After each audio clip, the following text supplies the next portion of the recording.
آپ نے اپنی ابتدائی ویڈیو میں حضرت امیر معاویہ کے بارے میں موقف نرم رکھا، مگر اب کچھ عرصہ سے آپ کھل کر ان پر اپنا موقف بیان کر رہے ہیں۔ اللہ تعالیٰ مجھے معاف کرے جی، جب میں نے نرم رکھا ہوا تھا موقف، ہاں تو میں نے آپ مجھے اب توبہ بھی نہیں کرنے دیں گے؟ اللہ تعالیٰ میری ان غلطیوں سے درگزر فرمائے کہ جب میں نے کبوتر کی طرح آنکھیں بند کی، واضح قرآن و احادیث کے ہوتے ہوئے اگر ایسے میں نے کیا تو اللہ مجھے معاف کرے، حالانکہ ایسا نہیں تھا، مجھے اس وقت اتنی چیزیں کلیئر نہیں تھی، حالانکہ ایسا نہیں تھا، مجھے اس وقت اتنی چیزیں کلیئر نہیں تھی، حالانکہ ایسا نہیں تھا، مجھے اس وقت اتنی چیزیں کلیئر نہیں تھی۔ آپ لوگوں کو یاد ہے میرے شروع کے جو کلپس تھے وہ حضرت امیر معاویہ رضی اللہ تعالیٰ کے بارے میں کھول کے بیان نہیں کرتا تھا۔ اس کا یہ مطلب نہیں تھا کہ مجھے اس وقت نہیں پتا تھا کہ انہوں نے اپنے دور ملوکیت کے اندر کیا کچھ کیا ہے امت کے ساتھ، حالانکہ ایسا نہیں تھا، مجھے اس وقت اتنی چیزیں کلیئر نہیں تھی، بس میں اس میں پردہ ڈال دیتا تھا۔ حالانکہ ایسا نہیں تھا، مجھے اس وقت اتنی چیزیں کلیئر نہیں تھی۔ پھر جب حالات سازگار ہوئے تو میں نے اس کو کھول کر بیان کر دیا۔ اہل سنت و جماعت کے روافض کے مقابلے میں امتیازی عقائد و نظریات میں سے ایک نظریہ اور عقیدہ نبی کریم علیہ الصلوۃ والسلام کے صحابہ کرام رضی اللہ تعالی عنہم اجمعین کا دفاع کرنا اور ان کی عظمت و شان کو بیان کرنا اور صحابہ کرام رضی اللہ تعالی عنہم کی خوبیاں، ان کے محاسن کو بیان کرنا، یہ ہمارا اہل سنت و جماعت کا امتیاز ہے روافض کے مقابلے میں۔ اور اہل سنت کا یہ طے شدہ اتفاقی اجماعی عقیدہ ہے کہ صحابہ کرام رضی اللہ تعالی عنہم کی ذوات طیبات کے خلاف کوئی کسی قسم کا منفی اور کوئی کسی قسم کا کوئی نیگیٹو جملہ اور لفظ استعمال نہیں کر سکتے۔ ان کی عزت کی جائے گی، احترام کیا جائے گا اور ان کا اکرام کیا جائے گا، اور ان کے فضائل و کمالات، ان کی خوبیاں اور ان کے محاسن کو بیان کیا جائے گا۔ بالخصوص جب ان کے مشاجرات اور ان کے اختلافات کی بات آتی ہے تو اس میں اپنی زبانوں کو بند رکھا جائے گا۔ بحمد تعالیٰ یہ عقیدہ اہل سنت و جماعت کا شروع سے چلا آ رہا ہے، اور اس کی تصریحات بڑے بڑے ائمہ دین، محدثین، فقہا، متکلمین اور علماء نے اپنی اپنی کتابوں میں واضح طور پر فرمائی ہیں۔ مرزا جیلمی بھی ایک عرصہ تک اسی نظریے اور عقیدے پر صحابہ کرام کے حوالے سے قائم رہا،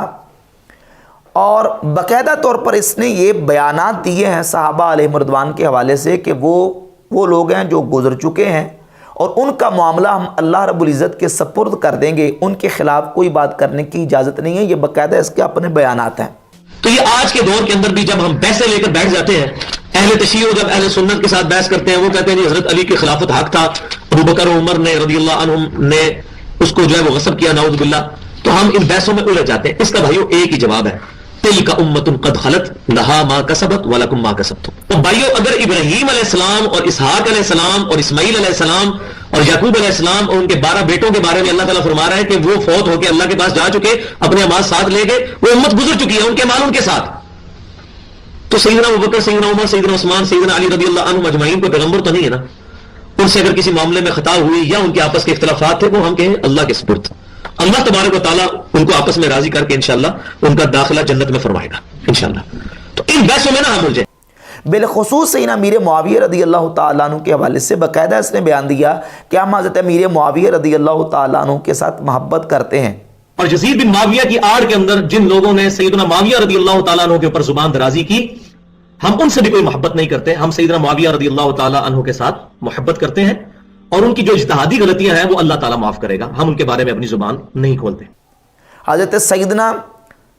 ابو سفیان رضی اللہ تعالیٰ عنہ کو سیدنا کہا اس نے باقاعدہ۔ اب تھوڑی سی بات ماموں کے بیٹے کے بارے میں ہو جائے، یزید کے بارے میں، کیونکہ حضرت معاویہ ہمارے روحانی ماموں ہیں، ساڈے مامے کا پتر تے لگتا ہے یزید۔ پر وہی گل ہے کہ حضرت نوح کا بیٹا اگر غلط کام کرے گا تو نوح علیہ السلام کی وجہ سے اس کو کوئی نہیں سپورٹ ملے۔ تو حضرت امیر معاویہ کی ایک بہن سیدہ ام حبیبہ رضی اللہ تعالیٰ عنہا نبی صلی اللہ علیہ وسلم کی بیوی ہماری ماں ہے، اور ان کے والد سیدنا ابو سفیان رضی اللہ تعالیٰ عنہ حضور کے سسر ہے۔ کوئی بندہ ان کے بارے میں بکواس کرے گا، وہ اپنی نسبت نبی صلی اللہ علیہ وسلم سے سمجھے ٹوٹ گئی، اہل بیت سے بھی ٹوٹ گئی۔ اور پھر سیدنا امیر معاویہ رضی اللہ تعالیٰ عنہ کے حوالے سے یہ بات بھی تسلیم کی کہ وہ کاتب وحی ہیں۔ یہ بھی سابقہ پرانے بیانات ہیں مرزا جیلمی کے، اور یہاں تک یہ بیان دیا کہ یزید کے عمل اور یزید کے کاموں کی وجہ سے سیدنا امیر معاویہ رضی اللہ تعالیٰ عنہ کو مطعون نہیں کیا جا سکتا۔ پھر نوح علیہ السلام کی مثال باقاعدہ مرزا جیلمی نے اس سلسلہ میں اس بات کو بیان کرتے ہوئے دی ہے۔ اور پھر روافظ کی روش پر چلتے ہوئے مرزا جیلمی نے انہی سیدنا امیر معاویہ، حضرت مغیرہ بن شعبہ، عمرو بن العاص رضی اللہ تعالی عنہم اجمعین، ان صحابہ کے خلاف اپنی زبانیں تان دراز کرنی شروع کی اور ان کے خلاف جو نا وہ نظریہ جو روافظ کا نظریہ اور عقیدہ ہے اس کو پروموٹ کرنا شروع کر دیا، اور بیان دیا کہ پہلے سابقہ بیان یہ دے چکا ہے کہ مجھ پر ساری چیزیں واضح تھی، لیکن حکمت عملی کی وجہ سے،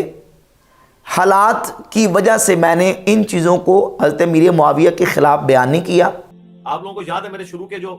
کلپس تھے وہ حضرت امیر معاویہ رضی اللہ تعالیٰ کے بارے میں کھول کے بیان نہیں کرتا تھا۔ اس کا یہ مطلب نہیں تھا کہ مجھے اس وقت نہیں پتا تھا کہ انہوں نے اپنے دور ملوکیت کے اندر کیا کچھ کیا ہے امت کے ساتھ، بس میں اس میں پردہ ڈال دیتا تھا۔ پھر جب حالات سازگار ہوئے تو میں نے اس کو کھول کر بیان کر دیا۔ پہلے رضی اللہ تعالیٰ عنہ بھی کہتا رہا، سیدنا بھی کہتا رہا، اور یہاں تک کہا کہ میں حضرت امیر معاویہ رضی اللہ تعالیٰ عنہ کے ساتھ محبت کرتا ہوں، اور پھر بعد میں یہ کہا کہ لوگ مجھے پوچھتے ہیں کہ آپ کو ساری چیزیں پتہ ہے حضرت امیر معاویہ کے بارے میں، تو آپ کس طرح ان کے بارے میں رضی اللہ تعالیٰ عنہ کے لفظ استعمال کرتے ہیں؟ تو مرزا نے کہا کہ دل پہ پتھر رکھ کے کرتا ہوں۔ آپ ماشاءاللہ اتنے بڑے عالم ہیں، عالم میں کہہ رہا ہوں، میں تو جاہل آدمی ہوں، میرے پاس کوئی ڈگری نہیں، سب کچھ جاننے کے باوجود آپ امیر معاویہ کو رضی اللہ عنہ کس دل سے اور سوچ کے تحت کرتے ہیں؟ یار بڑی بار جواب دے چکا ہوں، چھاڑ دو یار،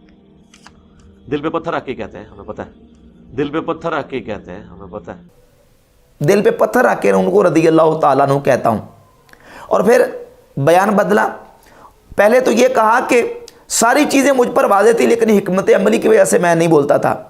اور اب نیا بیان یہ دے رہا ہے کہ مجھ پر یہ چیزیں بالکل پہلے واضح نہیں تھیں، ایک وقت تک مجھ پر یہ چیزیں واضح نہیں تھیں، اور اب مجھ پر چونکہ واضح ہو چکی ہیں اس لیے میں حضرت امیر معاویہ کے خلاف بولتا ہوں۔ تو اس طرح کے مختلف سٹیٹمنٹس مرزا جیلمی جو وہ دیتا رہتا ہے، جو اس کے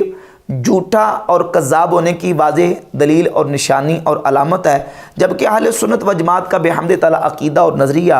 صدیوں سے قرآن و سنت کی روشنی میں اور امت کے جو اہل سنت و جماعت کا اجماع اور اتفاق ہے اس کے مطابق چلا آ رہا ہے کہ ہم نے صحابہ کرام رضی اللہ تعالیٰ عنہم کی عزت کرنی ہے، احترام کرنا ہے، اور ان کے بارے میں کوئی منفی جملہ اور لفظ بولنے کی ہمیں اجازت نہیں ہے۔ اس سلسلے میں بہت ساری تصریحات موجود ہیں۔ میں آپ کے سامنے امام ابن حجر عسقلانی کی کتاب الاصابہ فی تمییز صحابہ کی پہلی جلد کے صفحہ نمبر 9 سے چند اقتباسات آپ کے سامنے رکھتا ہوں۔ امام ابن حجر عسقلانی نے صحابہ کرام کے حالات زندگی پر یہ جو کتاب لکھی ہے، اس میں الفصل الثالث لکھی ہے فی بیان حال الصحابتی من العدالتی، صحابہ کرام کی عدالت کے حال کا بیان میں لکھتے ہیں اتفق اہل السنت علی ان الجمیع عدول، اہل سنت سارے کے سارے اس بات پر متفق ہیں کہ صحابہ کرام علیہ رضوان جمیع صحابہ عدول ہیں، ولم یخالف فی ذالک الا الشذوذ من المبتدعہ،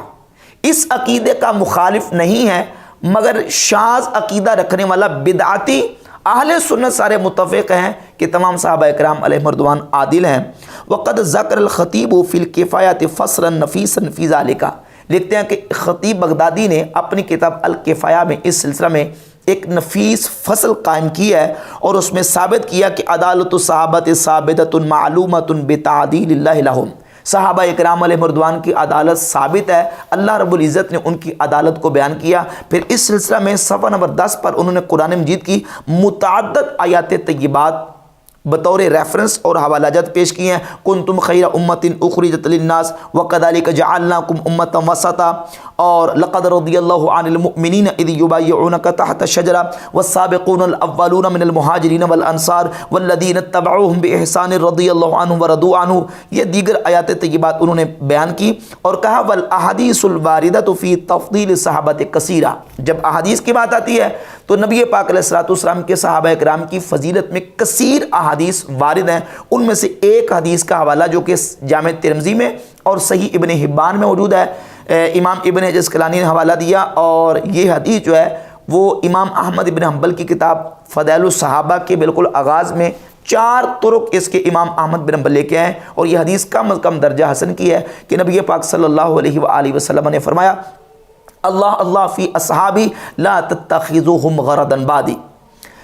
اللہ سے میرے صحابہ کے بارے میں ڈر کے رہنا، اللہ سے میرے صحابہ کے بارے میں ڈر کے رہنا، میرے بعد میرے صحابہ کو تان و تشنیع کا نشانہ نہ بنا لینا۔ جس نے میرے صحابہ سے محبت کی اس نے میری وجہ سے محبت کی، جس نے ان سے بغض رکھا اس نے میری وجہ سے بغض رکھا، اور جس نے ان کو اذیت دی اس نے مجھے اذیت دی، جس نے مجھے اذیت دی اس نے اللہ کو اذیت دی، اور جس نے اللہ کو اذیت دی اللہ رب العزت اس کی گرفت فرمائے گا۔ اور اس سلسلے میں صفحہ نمبر 10 پر امام ابو زرہ رازی جو کہ امام بخاری کے ہم اثر ہیں، ان کا قول نقل کیا کہ وہ فرماتے اذا رأیت الرجل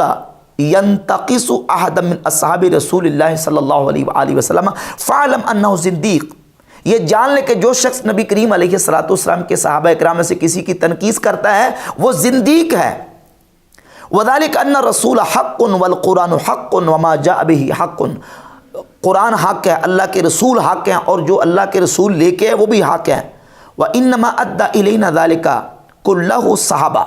یہ تمام کا تمام ہم تک نبی کریم علیہ السلام کے صحابہ نے پہنچایا۔ وَهَؤُلَاءِ يُرِيدُونَ أَن يُجَرِّحُوا شُهُودَنَا لِيُبْطِلُوا الْكِتَابَ وَالسُّنَّةَ، یہ لوگ چاہتے ہیں کہ نبی کریم علیہ السلام کے صحابہ پر جرح کریں تاکہ کتاب و سنت کو باطل قرار دیں۔ وَالْجَرْحُ بِهِمْ أَوْلَى وَهُمْ زَنَادِقَةٌ، کہتے ہیں کہ ایسے لوگوں پر جرح کرنا اور ایسے لوگوں کو مردود قرار دینا یہ اولا ہے، اور یہ زندیق لوگ ہیں، صحابہ اکرام علیہ رضوان کے بارے میں کوئی زبان درازی کرنے کی اجازت نہیں دی جائے گی۔ یہ امام ابن حجر اسقلانی نے اس میں تفصیلی طور پہ پوری فصل میں نبی کریم علیہ السلام کے صحابہ اکرام کے فضائل اور ان کی عظمت اور ان کی عدالت کو بیان کیا، اور صفحہ نمبر 11 پر یہ لکھتے ہیں کہ خلفائے راشدین کا موقف بھی یہی تھا کہ نبی کریم علیہ السلام کی جس کو صحابیت کا شرف ملا ہے اس کی صحابیت کا پورا پورا لحاظ رکھا جائے گا۔ اور ایک واقعہ انہوں نے بیان کیا اور کہا کہ رجال ھذا الحدیث ثقات، یہ جو حدیث بیان کرنے لگا اس کے رجال ثقہ ہیں، اور وہ واقعہ یہ ہے کہ سیدنا ابو سعید خدری رضی اللہ تعالیٰ عنہ کے سامنے سیدنا مولا علی اور حضرت امیر معاویہ رضی اللہ تعالیٰ عنہما دونوں کا ذکر ہوا، تو کسی شخص نے حضرت امیر معاویہ کے خلاف کوئی بات کر دی، تو حضرت ابو سعید خدری رضی اللہ تعالیٰ فوراً اپنی جگہ سے اٹھے اور بیٹھ گئے، اور بیٹھ کے ایک واقعہ بیان کیا کہ حضرت عمر فاروق رضی اللہ تعالیٰ عنہ کے سامنے ایک ایسے شخص کو لایا گیا جس شخص نے انصار صحابہ کے خلاف کوئی بات کی تھی۔ اب وہ شخص جو انصار صحابہ کے خلاف بات کرنے والا تھا وہ خود صحابی تھا۔ کیسے کہ اس نے ایک سفر کے اندر نبی کریم علیہ السلام کی صحبت پائی تھی، تو حضرت عمر فاروق رضی اللہ تعالیٰ عنہ نے اس شخص کے بارے میں اب کیا کہا لولا ان لہو صحبہ من رسول اللہ صلی اللہ علیہ وسلم، فرماتے اگر اس شخص کو نبی کریم علیہ السلام کی صحبت حاصل نہ ہوتی تو پھر میں اس کے ساتھ نپٹتا، یعنی نپٹتا اس بندے کے ساتھ اور معاملہ کرتا۔ ولیکن لہو صحبت من رسول اللہ صلی اللہ علیہ وآلہ وسلم، لیکن یہ نبی کریم علیہ السلام کا صحابی ہے۔ حافظ ابن حجر فرماتے وقد توقف عمر رضی اللہ عنہ عن معاتبتہ فضلا عن معاقبتہ، حضرت عمر نے اس پر عتاب بھی نہیں فرمایا، چاہے جا کہ اس کو کوئی سزا دی جاتی حضرت عمر نے عتاب بھی نہیں فرمایا، اس واسطے نہیں کیا کیونکہ اس کو نبی کریم علیہ السلام کی صحبت حاصل ہے۔ لِقَوْنِهِ عَلِمَ أَنَّهُ لَقِيَ النَّبِيَّ صلی اللہ علیہ وسلم، اس لیے کہ حضرت عمر کو معلوم تھا کہ یہ شخص نبی کریم علیہ السلام کے ساتھ ملا ہے۔ تو یہ امام ابن حجر اسقلانی نے ذکر کیا، اور یہ کتاب العقیدۃ الطحاویہ امام ابو جعفر محمد بن سلامہ الطحاوی المتوفیٰ 321 ہجری صفحہ نمبر 35 پہ اہل سنت و جماعت کے عقیدے کی صراحت کرتے ہوئے لکھتے ہیں، فرماتے ھذا ذکر بیان عقیدت اہل سنت والجماعت علی مذہب فقہاء الملت ابی حنیفہ النعمان بن ثابت الکوفی، فرماتے یہ بیان اور ذکر ہے اہل سنت و جماعت کے عقیدے کا، اور صحابہ کرام کے حوالے سے جب بات آئی تو صفحہ 79 پہ انہوں نے اہل سنت کا عقیدہ لکھا، اور وہ عقیدہ یہ ہے کہ وہ نحب اصحاب رسول اللہ صلی اللہ علیہ وآلہ وسلم، ہم نبی کریم علیہ السلام کے تمام صحابہ کے ساتھ محبت کرتے ہیں، ولا نفرط فی حب احد منہم، اور کسی ایک کی محبت میں حد سے تجاوز نہیں کرتے، ولا نتبرأ من احد منہم، اور کسی ایک صحابی سے بھی بیزاری اختیار نہیں کرتے. وَنُبْغِضُ مَن يُبْغِضُهُمْ، اور جو صحابہ سے بغض رکھے گا ہم اس سے بغض رکھتے ہیں. وَلَا بِغَيْرِ الْحَقِّ نَذْكُرُهُمْ، اور ہم صحابہ کا ذکر نہ حق نہیں کرتے. وَلَا نَذْكُرُهُمْ إِلَّا بِخَيْرٍ، ہم جب بھی صحابہ کا ذکر کرتے ہیں تو بلائی اور خیر کے ساتھ کرتے ہیں. وَنَرَا حُبَّهُمْ دِينًا وَإِيمَانًا وَإِحْسَانًا، فرماتے ہیں ہماری صحابہ کی محبت ہمارا دین، ایمان اور احسان ہے. وَبُغْضَهُمْ كُفْرًا وَنِفَاقًا وَطُغْيَانًا، اور جو شخص صحابہ سے بغض رکھتا ہے وہ اس کو ہم کفر سمجھتے ہیں، منافقت سمجھتے ہیں اور طغیانی اور سرکشی سمجھتے ہیں. یہ حضور غوث پاک سرکار رضی اللہ عنہ کی کتاب غنی طالبین جلد 1 صفحہ نمبر 163 پہ شیخ عبد القادر جیلانی غوث پاک سرکار رحمۃ اللہ تعالی علیہ اہل سنت کا عقیدہ لکھتے ہیں، جن کو مرزا جیلمی نے نعوذ باللہ تعالی ناسبی قرار دینے کی ناپاک جسارت کی ہے. غوث پاک سرکار فرماتے ہیں واتفق اہل السنت علی وجوب الکف عما شجر بینہم، صحابہ اکرام کے آپس میں جو مشاجرات اور لڑائیاں اور جھگڑے ہوئے اس میں اپنی زبان کو بند رکھنے پر اہل سنت متفق ہیں. والامساک عن مصابیہم، اور صحابہ کی برائی بیان کرنے میں رک جانے پر اہل سنت متفق ہیں. واظہار فضائلہم ومحاسنہم، اور اس بات پر بھی متفق ہیں کہ ہم ان کے فضائل اور ان کی خوبیاں بیان کریں گے. وتسلیم امرہم الی اللہ عز وجل علی ما کان، جو صحابہ اکرام کے آپس میں معاملات ہو چکے ان کے معاملے کو اللہ کے سپرد کر دینے پر متفق ہیں، جس پر مرزا جیلمی پہلے متفق تھا بعد میں منحرف ہو گیا. وجرا من اختلاف علی و طلحہ و زبیر و عائشہ و معاویہ رضی اللہ عنہم علی ما قدمنا بیانہ، فرماتے اس کا بیان ہم نے پیچھے کر دیا کہ صحابہ اکرام کے آپس میں مولا علی، سیدنا طلحہ، زبیر، سیدہ عائشہ رضی اللہ تعالیٰ عنہم اجمعین، ان تمام کے آپس میں جو اختلافات ہوئے ہیں اس کو اللہ کے سپرد کر دینے پر اہل سنت و جماعت متفق ہیں. اس کے علاوہ یہ قاضی ایاز مالکی رحمۃ اللہ علیہ کی کتاب الشفاء بتعریف حقوق المصطفیٰ، امام قاضی ایاز المتوفی 544 ہجری اپنی کتاب الشفاء کے جلد 2 کے صفحہ 295 پہ لکھتے ہیں من شتم احد من اصحاب نبی صلی اللہ علیہ وسلم ابا بکر او عمر او عثمان او معاویہ او عمر بن العاص، جس نے نبی کریم علیہ السلام کے کسی صحابی کو برا کہا، سیدنا ابو بکر صدیق، عمر فاروق، عثمان غنی، حضرت معاویہ، حضرت عمر ابن العاص، کسی صحابی کو برا کہے، فَإِن قَالَ كَانُوا عَلَى ضَلَالٍ وَكُفْرٍ قُتِلَ، اگر وہ یہ کہے کہ یہ نعوذ باللہ تعالیٰ یہ گمراہ اور کافر تھے تو ایسے شخص کو وقت کا حاکم قتل کر دے گا. وَإِن شَتَمَهُمْ بِغَيْرِ هَذَا مِن مُشَاتَمَةِ النَّاسِ نُقِّلَ نِقَالًا شَدِيدًا، اور اگر ان کو گمراہ اور کافر نہ سمجھے ویسے ان کے خلاف اپنی زبانیں تان دراز کرے تو فرماتے ہیں تو پھر اس کو بھی وقت کا حاکم جو ہے وہ سزا دے گا. ایسا شخص جو ہے وہ نبی کریم علیہ السلام کے صحابہ کے بارے میں بولنے والا وہ صحیح عقیدہ مسلمان کہلانے کا حقدار نہیں ہے. یہ اہل سنت و جماعت کا بحمد تعالیٰ صدیوں سے عقیدہ اور نظریہ چلا آ رہا ہے. مرزا جیلمی بھی پہلے صحابہ کے حوالے سے اسی عقیدے کا دفاع کرتا تھا، بیان کرتا تھا، لیکن پھر روش جو روافض کی اس کو اختیار کیا اور سیدنا امیر معاویہ، مغیرہ بن شعبہ اور عمر ابن العاص رضی اللہ تعالیٰ عنہم اجمعین ان صحابہ کے خلاف اپنی زبانیں تان دراز کرنی شروع کر دی.